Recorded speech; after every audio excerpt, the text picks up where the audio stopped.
Hey you guys, welcome to Crazy Quilted Crafts with SBK. Today is a tutorial. Alright you guys, so I decided to do this quick tutorial since I started working on this quilt top. I started cutting probably like 3 years ago, you guys, and this is a denim upcycle um, and also scrap, and I decided to get back to this because this is a UFO, and I told you guys I wanted to get back to my UFOs. And I started this about 3 years ago with cutting denim, and this project is, let me get this paper. This project is, and I think you guys can see that, charming circles.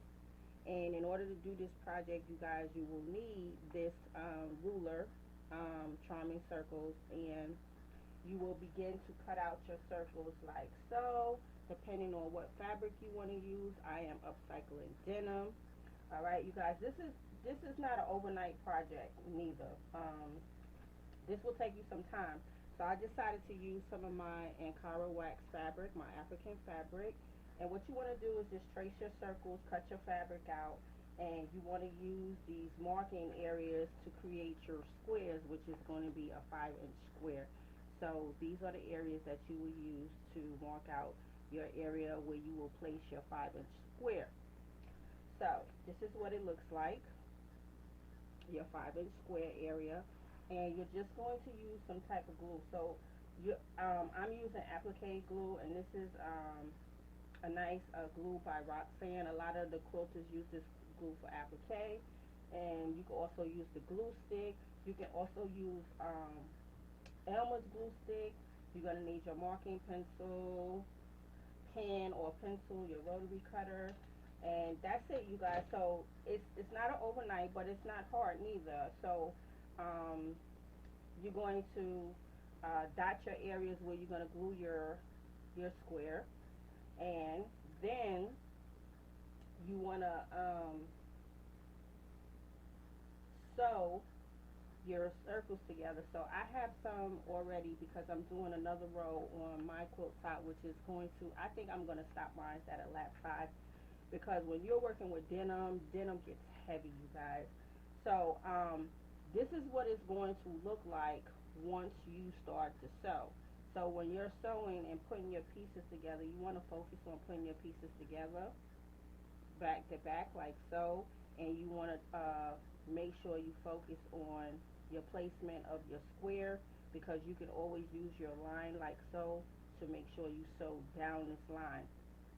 So as you can see, these are already done, but as you can see where I sewed down the lines, and then you begin to connect them, and that's it, you guys. But one of the things I want to tell you guys, because I started doing this late, you want to remember to starch your fabric, because your petals, which is this right here, your petals, you're going to need those to lay flat, because you're going to pretty much be appliquing these down as well.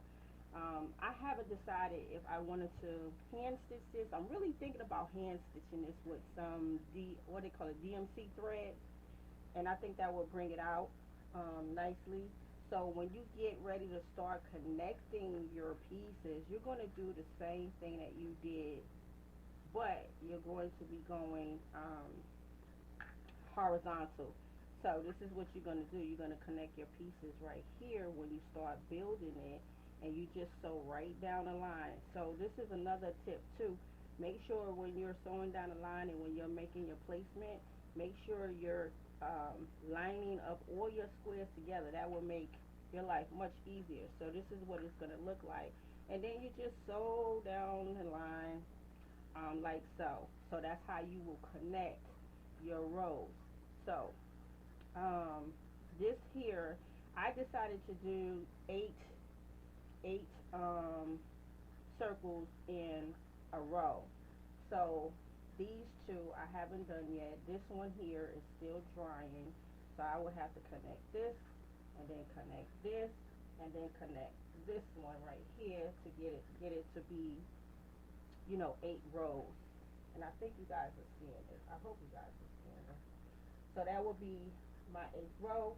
But again, I have to glue this one, And again, let me show y'all, this Roxanne glue is so good, and you can use these points. You can use the points of the 5-inch square. See how you have the lines here, 1, 2, 3, 4. You can actually use those points, and I'm gonna show y'all right now to where you glue your fabric, and you can go to your iron. A lot of quilters like to iron after they glue, and that's a good technique as well. So this is what it would be looking like. So you don't have to have glue all over your piece of fabric that is going to go in the center of your circle. And you can go to your ironing and just press that down. That will help seal it even more. And remember what I said, you want to add that starch. So this is how you want to connect. You can use these as guides. Use your boxes as guides for your placement. And if you need the pen, go ahead and pen. I don't do a lot of penning. I already told you guys that I can't stand pens, and even my Wonder Clips. I will use my Wonder Clips, but I feel like those are more comfortable than getting stuck with pens. And I do use those as well, especially when I'm putting these quilt tops together. And that's it, you guys. So remember, when you open up your petals, spray your starch. Make sure your starch get deep inside that fabric. Soak it up, and your petals will be looking like so. Nice and flat, crisp, and then it'll be much easier to applicate. So I'm going to let this one dry a little bit, and then I will connect that with the sewing machine. So this is the ruler template, Charming Circles, and I also have one for 10-inch circles. Now, this got delivered and it was broke, and I refused to throw it away because I said I could still use this. So I did a messy job at gluing. I probably would have did better putting some tape on it and then splitting, the holes for the tape. But it's still usable, and I did not want to throw it away. But I think they sent me out another one because I made a complaint that they should have put this in some cardboard and say no bend, do not bend. And they didn't. They just shipped it out with some bubble paper. So that's why that happened. And I decided I'm not throwing that away. I'm going to still use that. And I haven't just yet, but I'm dying to get to it with 10-inch squares layer cakes. So you can also get it bigger. So y'all know I like big blocks, big projects, and that's probably maybe be my go-to on my next projects, but I'm definitely going to focus on a lot of UFOs. So I hope this was an informative tutorial for you guys, and I will definitely be probably adding a minky backing on this UFO quilt top because it got to get completed. I don't think I want to build this out to a twin or full or no king because it's super heavy, and it's coming out nice already. So I hope you guys enjoyed this tutorial, and we'll give this a try. I wouldn't say, this is not a beginner project if you want to do something quick. So I wouldn't say it's a beginner project, but if you are a beginner, you can still do it. So just to inspire you guys to upcycle your denim, do not throw your denim out. I've been collecting denim over so many years. After 5 sons, it's not even funny how much denim jeans that I have. And throughout the fall season, I like to cut for some reason. I think we all do. I like to just cut. Even if I don't complete a project, I like to come into my craft room and just cut. It's therapeutic for me.